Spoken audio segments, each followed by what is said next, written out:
Welcome to the Blueprint Breakers podcast. What is a blueprint breaker? If you live your life outside the typical traditional lifestyle blueprint, you are a blueprint breaker. We are here to start a conversation, to assemble resources, and to build a community. This podcast is for empowered women in midlife and beyond who are preparing for a powerful next era of life.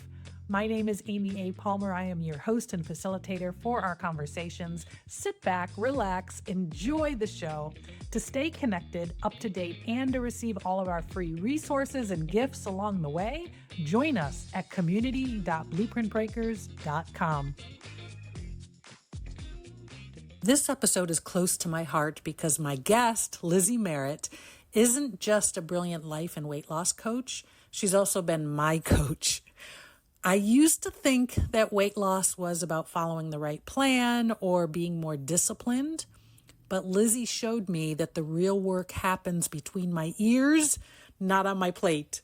With her support, I've learned to let go of shame and guilt around setbacks, celebrate the small wins, understand why stress and emotions derail my goals, plan for my own natural cocooning periods instead of fighting them, and to approach health and weight loss with compassion, not perfection.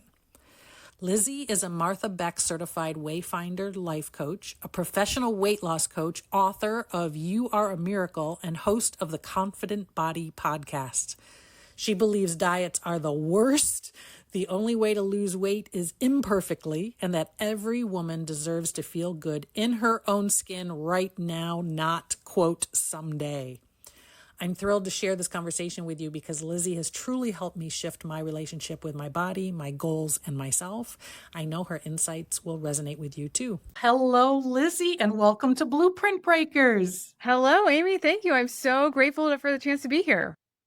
I'm so glad to be talking with you today and being able to share with my listeners just a little bit of what I've learned from you over the past several months. So I'm looking forward to that.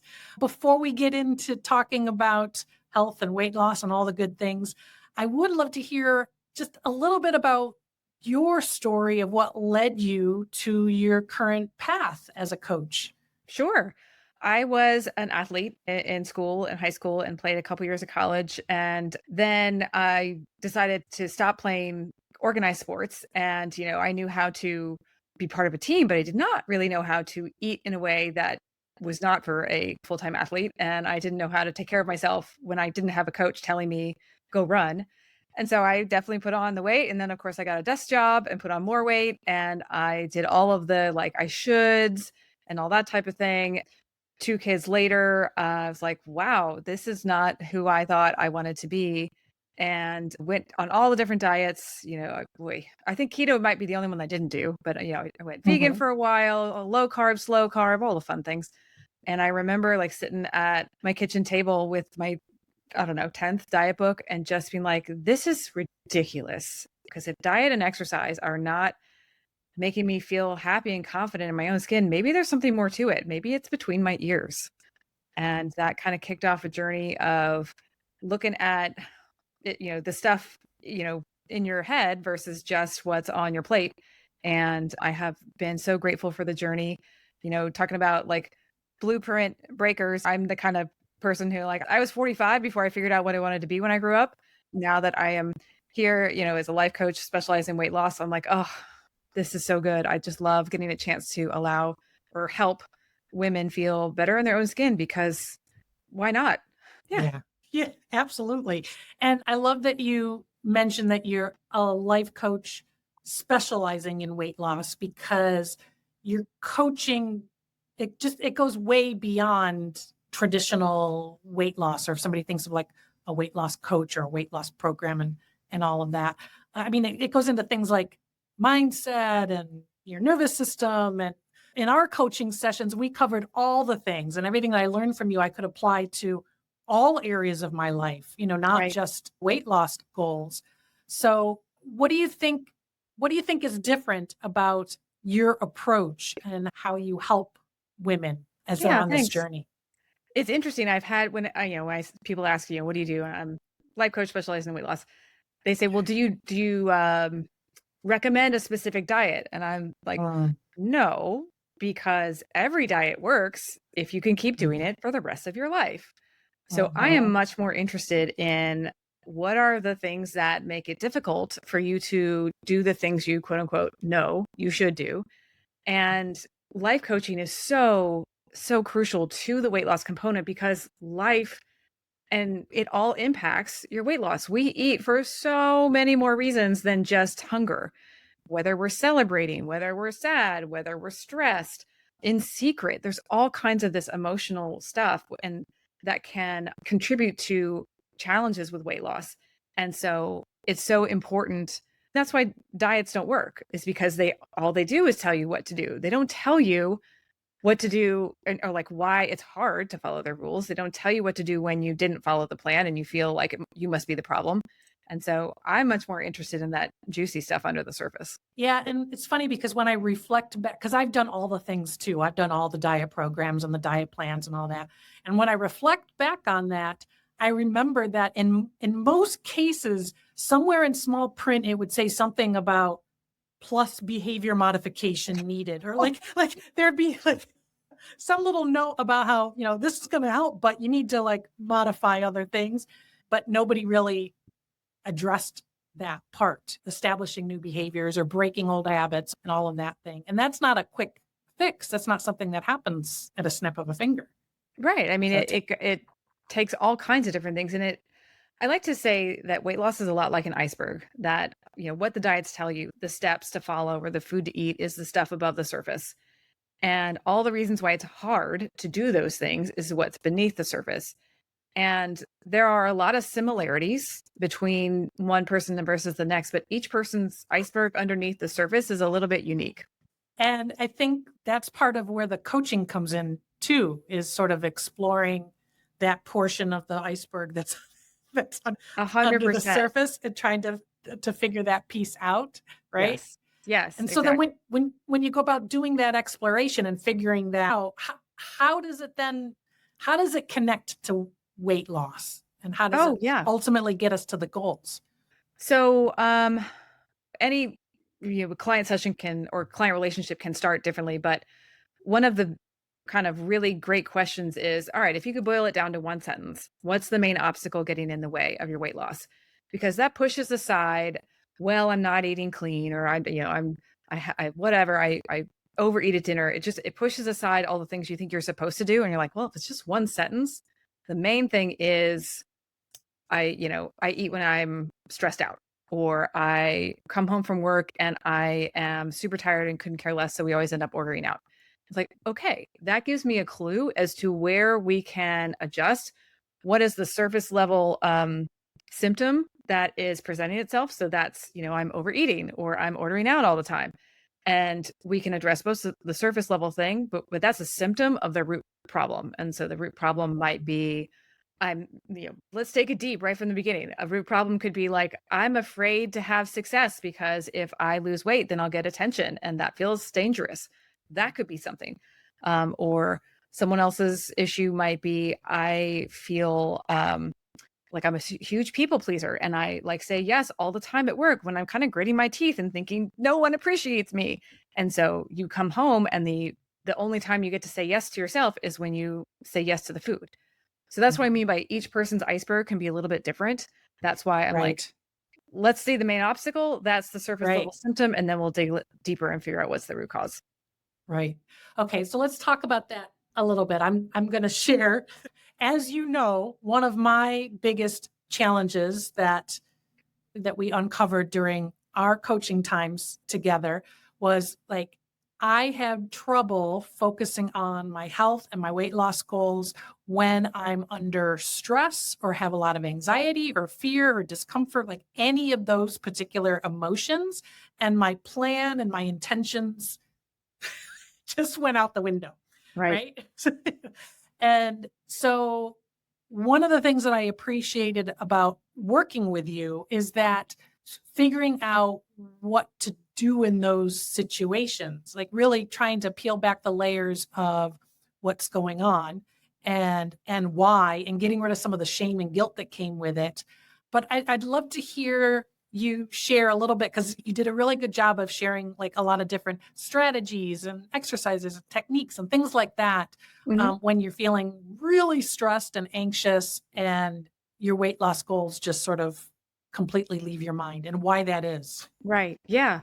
Well, naturally, each coach is a little bit different. But for me, one of the things that just made a huge difference in my weight loss efforts, and therefore I guess maybe I project on my clients, but I think it also matters to others, is normalizing what's going on.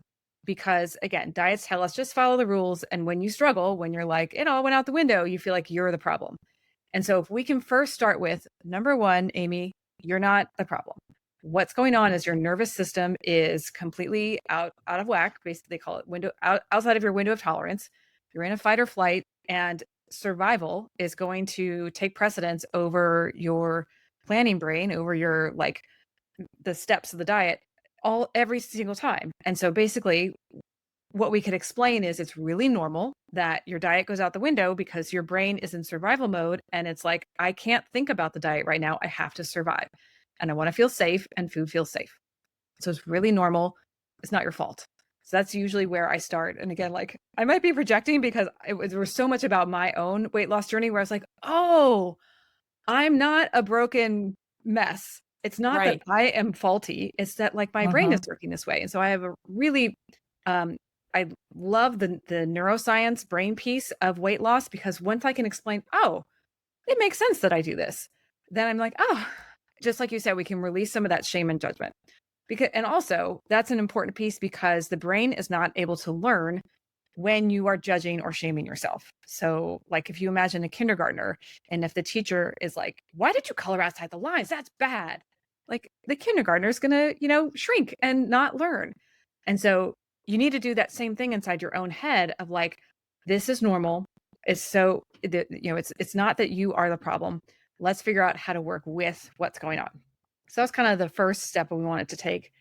And then, so since it was an overwhelm situation, we wanted to create nervous system regulation, so some safety strategies. And we can talk about specifics if you want, but basically, you and we walked through a couple of different really simple, mind body tools and nervous system regulating tools. And then what that does is it allows your brain to get just a teensy bit out of fight or flight.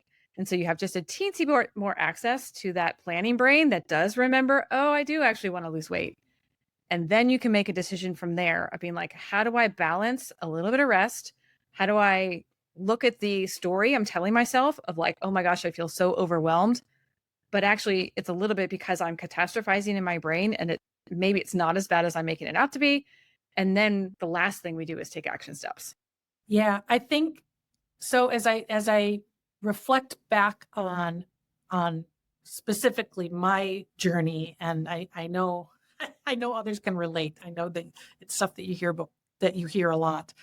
For me, it was the first step was just releasing the shame, like you Yeah. said, and stop beating myself up. I was feeling bad about the fact that it's like an up and down. I mean, sometimes I'm killing it, and then I have a deep fall. And then I Mhm. keep going up and then it's down and then it's up and then it's down in terms of my effort and in terms of my results and all of that. And I would always like beat myself up every time as opposed to taking it all like sort of like a learning journey. I mean, you mentioned about, being curious about it, and just looking at what happens and why it happens. Once I was able to start letting go a little bit of that shame piece, then the next step was being aware of it happening when it happened, while it's happening. And that's where some of the exercises and strategies that you shared with me really helps because it sort of makes you take that pause.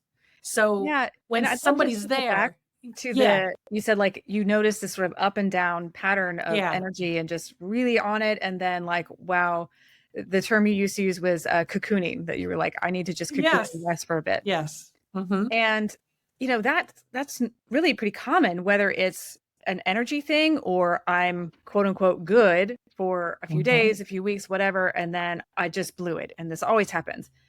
And what we're able to do when we get curious is say like, if this always happens, then it's not surprising. It's not unusual. It's normal. It's a pattern. We can expect it. And if we can expect it, we can plan for it.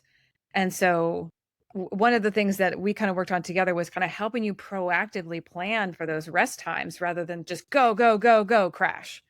And so we could Mhm. kind of build in a little bit more recovery on purpose, even if you weren't feeling super, super low energy. Right.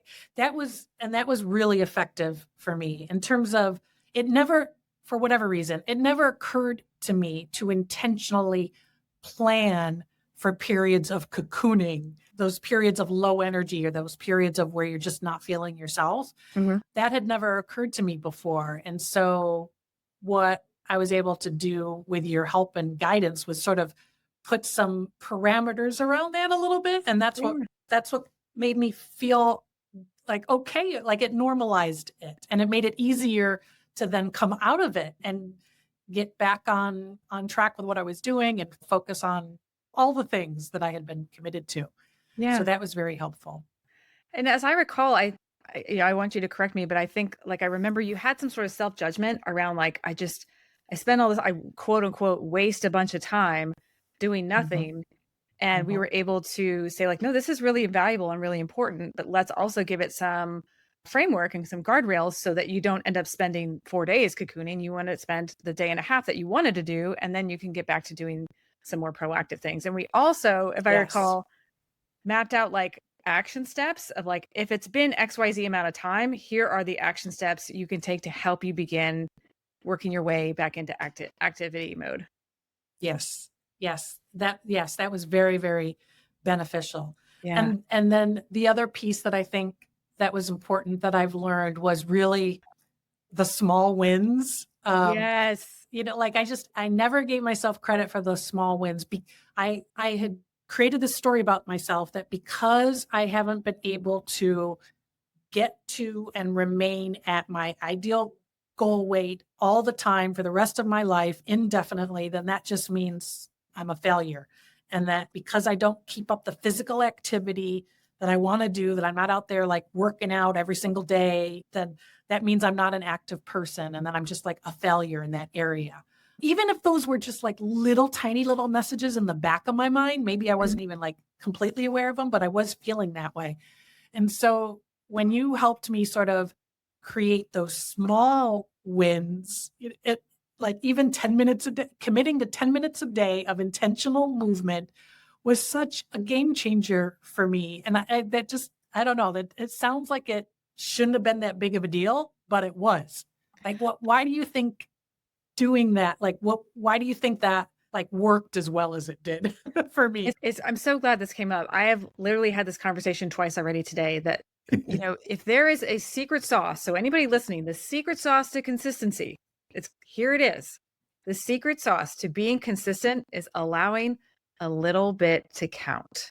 And there is so much in our society, in our culture, in our upbringing of like, you got to work hard or XYZ isn't good enough. And I want to again validate those thoughts, but the key to making progress is allowing a little bit to count because back to brain science, the way our brains are wired is we are much more motivated by seeing progress than by actually like getting the big goal. So it is so, so crucial to give yourself a chance to see progress and also doing quote unquote good enough work, that bigger thing assumes the perfection from the day. And you got to give yourself a range for life to not be perfect, that there was traffic or I slept in or the dog pooped on the floor, which literally happened this morning. Anywho, you've got to have some flexibility for like I have less time than I thought I would, and so 5 minutes is good enough. It's not what I wanted to do, but I still get credit today. And so the key to consistency is allowing a little bit to count.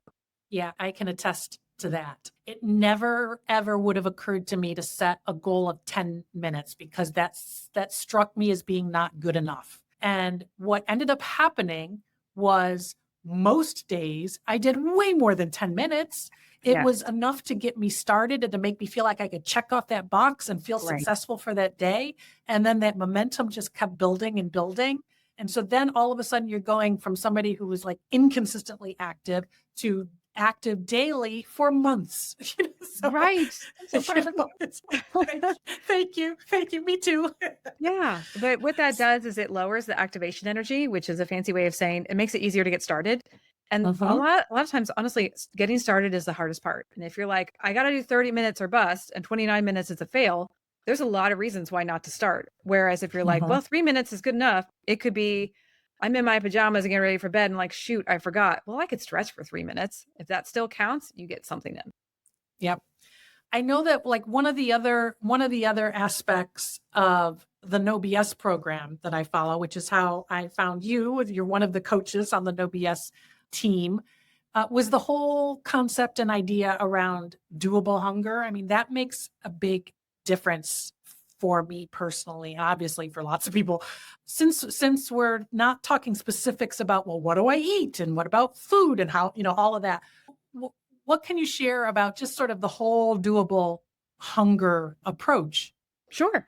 In a nutshell, doable hunger is basically it has kind of two sides of the doable hunger coin, which is wait until you're hungry to eat. And then when you are eating, stop when you've had enough, which sounds really simple and straightforward, except it's simple doesn't always mean easy. And it's, kind of again, reducing that shame and guilt piece is that so many of us have spent years or decades or, most of our lives dieting, which it basically effectively we have purposefully tuned out like, listening to our body's signals. So there are so many people I talk to that are like, I don't really even feel, I don't know what hunger feels like, or I definitely don't know what stopping at enough feels like. And so it can take a lot of time to just sort of re-establish that kind of communication with your body of like, what does it feel like to stop eating when I've had enough versus when I'm full versus when I'm really full. And I had a great conversation with a different client recently when she was eating her lunch and she got a phone call midway through. So she stopped, took the phone call, came back 10 minutes later, and she looked at her lunch and she was like, it was so weird because I wasn't hungry, but I wasn't full. And I was like, you are describing enough, but the reason why it's so hard is because you're describing the absence of a feeling. And so that can be challenging because a lot of us think that enough is that like a little bit of a heaviness in our stomach, and that's Right. actually full, which is fine Right. if you're eating to maintenance. But if you want to lose weight, you want to eat to that feeling of like, I'm not hungry and I'm not full. I'm kind of Goldilocks. I'm just enough. Just right.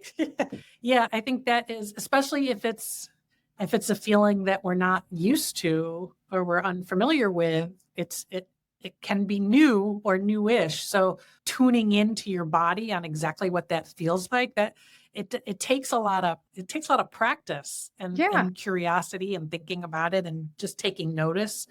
So that's a Another great thing point. that comes up a lot is sometimes clients will be like, what is enough is hard to figure out, or they think it's hard. And they're like, I want to know the magic number. Like, how many bites is it? And of course, every person's body is different. Yeah. And Corinne Crabtree, my boss, she put out a podcast recently where she was like, enough is actually a decision. You can decide, I've had enough. It's not necessarily, did I get it right? Do I have the right amount of food? Like if you get hungry in an hour, fine, eat, no big deal. But like enough can also be a decision. But Right. always, of course, made with, kind of a nurturing intent towards your body. You never want to decide I am done eating because the diet gods will be happy with me. You want to be honoring your body. That's a great point. I think, and I think I have done that a few different times where I've just decided, like I wasn't sure. I just decided, well, I'm just going to stop now. We'll see what see what Right. happens. See what happens. So as I mentioned to you before we started recording, I'm enjoying both the Confident Body podcast that Thank you. you have, and I have a copy of your book. I got it on Audible, so I can listen to it in the car on my adventures. It's called "You Are a Miracle," and I'm enjoying both of those. Thank you. And in the podcast, I noticed that you're doing a series recently on emotional eating. It's a multiple part series. What are some of the like top takeaways that you want listeners to get from that emotional eating series that you're working on now? Oh, interesting. Well, it's a four-part series. So I'm like, oh man, I could really go into depth. High level, number one, every person eats emotionally. It is bred to us when we are babies. So it is absolutely normal and we all do it. Okay. And so eating for emotions is not a problem. It's a signal. It is an indicator light.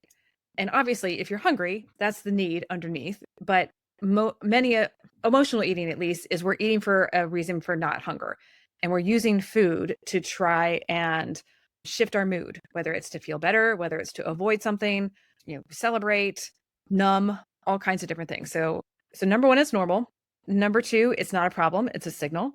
And then number three is just to get curious. I just this morning had the third of four release, and in my signature dorky way, I made it into like a secret agent mission where basically you're decoding what's going on with the emotional eating. And so if you can look at your behavior, and instead of judging yourself, instead of being like, why do I always do this? Instead, if you can get curious or even treat it with a little fun, like you're on a secret mission, you can learn to figure out what is the need underneath this desire to eat that's not about food.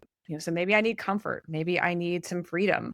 Maybe I need rest, reassurance. Maybe am I feeling anxiety about something? Like what is the need underneath? And so if you can decode, I am tired and I'm eating because I'm tired. Like, well, I could actually just rest. And by the way, you could rest guilt-free, even better. Then you can kind of meet that need.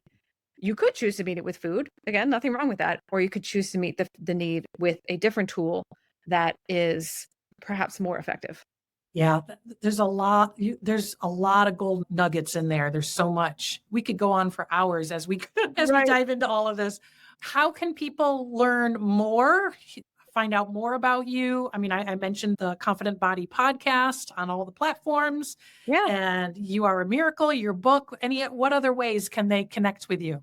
Great. Yeah. So I have a weekly podcast. I wrote a book. I am very close to finishing my second book. I expect it to be out in January-ish of 2026. Yay! Oh, Congratulations. thank you. I'm super excited. It's called Light, the New Psychology of Mhm. Weight Loss. And so it's basically the anti-diet method of losing weight. So how to lose weight when you're not dieting.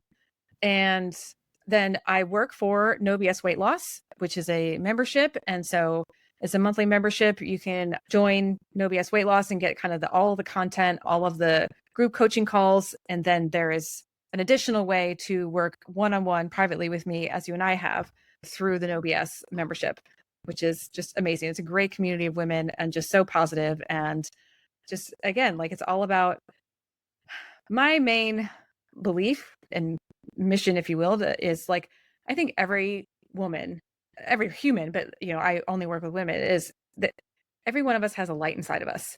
And so many of us as women have tuned that light down, turned it down, because we feel like we need to be smaller. We feel like we're not good enough. We feel like if only I could lose weight, then I would go on that vacation, then I would whatever. And I'm like, you deserve to feel as amazing as you want right now. You are a miracle today. Yes, we can help you lose weight, but you don't have to wait. It's spelled differently. Wait and wait. Oh, I love that. I love Yeah. that. That's a perfect thought to end our conversation on. Yeah. Thank you so much, Lizzie, for all your time. I really, Thank really you, Amy. appreciate This has been such a privilege. I'm so grateful for you and just the opportunity to get to work with you. And thank you for the honor of inviting me to be on your podcast. Thank you. Thank you for joining us for today's episode of the Blueprint Breakers podcast. And a special thank you to our guest, my coach, Lizzie Merritt. And thank you, the listener. We really appreciate your support by subscribing, sharing this podcast with others, and giving us a 5-star rating. Have a wonderful week. Keep on breaking those blueprints and rewriting your own.